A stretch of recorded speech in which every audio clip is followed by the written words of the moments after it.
श्री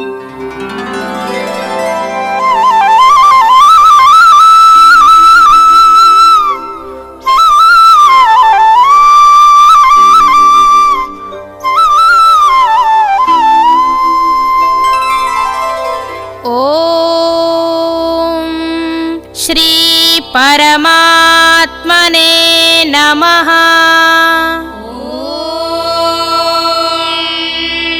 श्री परमात्मने नमः। श्रीमद्भगवद्गीता श्रीमद्भगवद्गीता अथ नवमोऽध्यायः।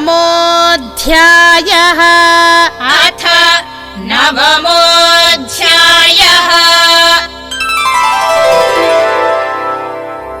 श्रीभगवानुवाच श्रीभगवानुवाच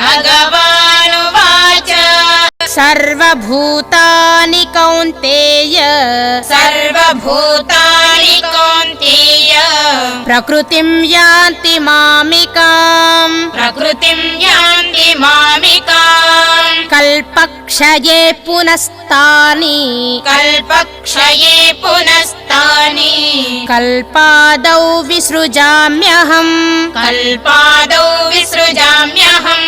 ॐ तत्सदिति ॐ तत्सदिति श्रीमद्भगवद्गीतासु श्रीमद्भगवद्गीतासु उपनिषत्सु ब्रह्मविद्यायां योगशास्त्रे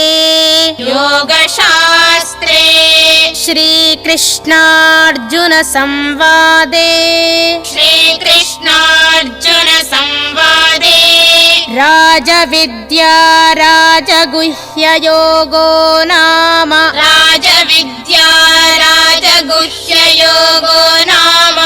नवमोऽध्यायः।